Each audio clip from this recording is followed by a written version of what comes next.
I'm gonna walk around here a little bit. My goal today is to finish mowing this. Last week I came, or the week, yeah, it was last week. I wasn't able to finish this part. I didn't have the gas.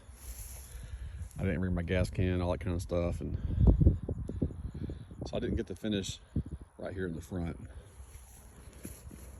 And I probably will maybe mow the perimeter one more time,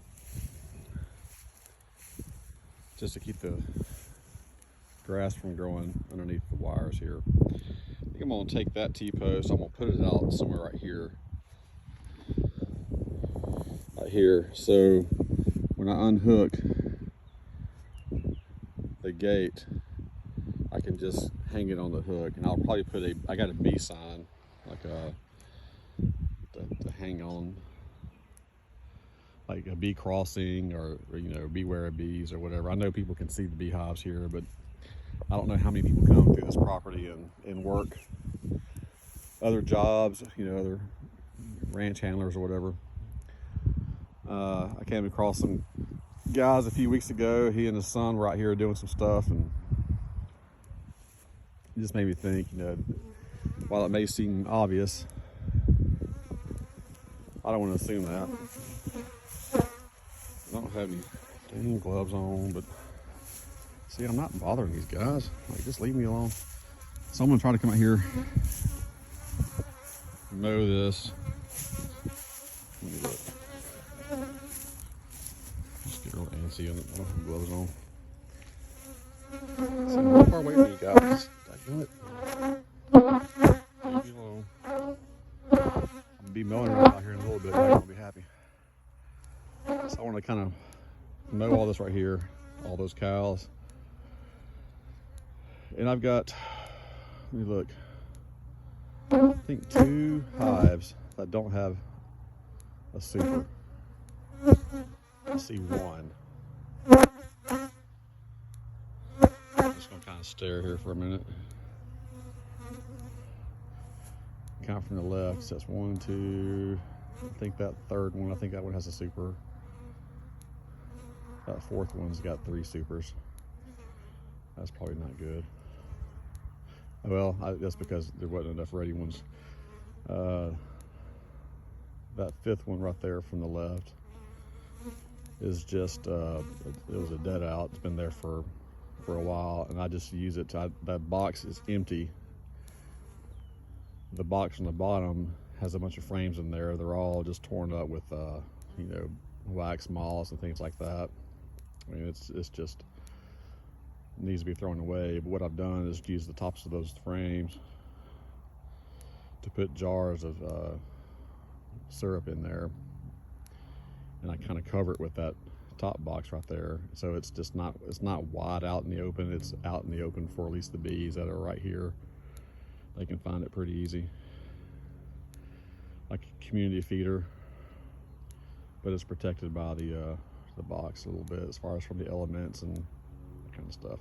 Anyway, so then you got the first one on the next section right there. That's got super. Then that third one doesn't have a super. And super. That hive that was there went queenless, so I combined it with the one that doesn't have the super. The one that doesn't have the super, it was right there, I believe. And then 2 supers, and 1 super. Okay, so I just got one doesn't have super. So my goal is to mow this, put a super on that sucker over there. It'll be a deep. And then mow around the perimeter a little bit. Try to put up the post right there with some eyelet hooks. That's not the right term, I know, but maybe do some weed eating. And remove the jars, since basically every hive has a super.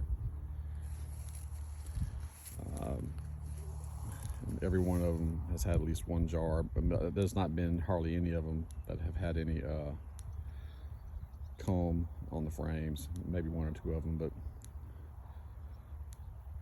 So I've already feeding them in, so whatever they have now, they're going to have to get it from nature here. Like, I'm trying to communicate and think at the same time. It's hard to do. It's hard to think. Look at that big cow.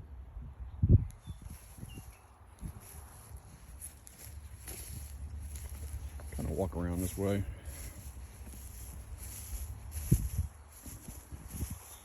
I was talking earlier about those clovers in a different video. Just look at these beautiful flowers. And I guess I don't think that's young clover. I would think if they were clovers, they'd be bigger by now. All this white clover, it's all good. It's all good for the ground. Releases a lot of nitrogen, or it captures a lot of nitrogen from the atmosphere. And it pulls it down into the root system. And then when it dies, nitrogen's in the ground. And it's like and it'll be good for the next crop of plants that come around, which could be your field crops if you're planting field crops.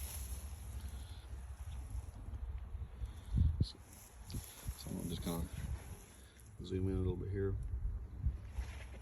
All right. Kind of look on.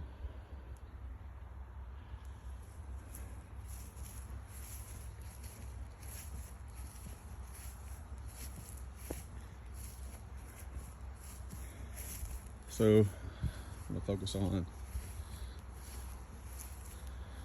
That looks good. You see this one right here with the two deeps.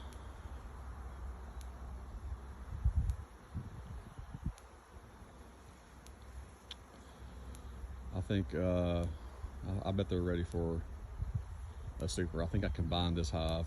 I didn't use the newspaper method. I just had that one that was cleanly, so that was in that spot right there, and moved them over here. You know, that they look like they're doing good. They look like they're active. It doesn't look like robbing or anything like that. That looks good right there. Let me see.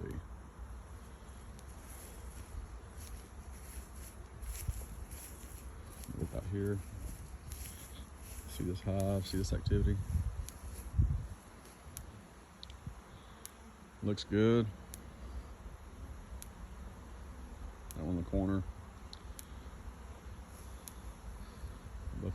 They both got two supers. See how they're leaning over? You're OCD like I am. That bothers you. That bothers me. They shouldn't be leaning over, but they do.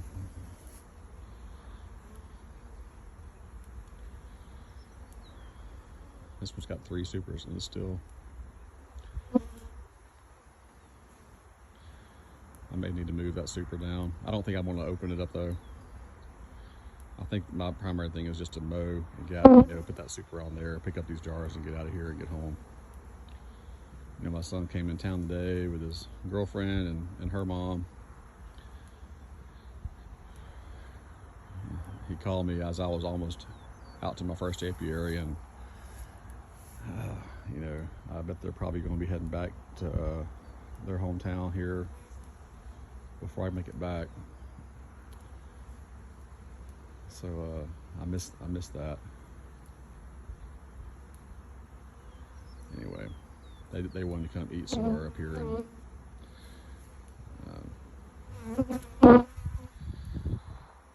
so really, what the main reason to come wasn't to visit me, but it was I could have had a chance to go out there and see them, but I missed it. All right, thanks for watching.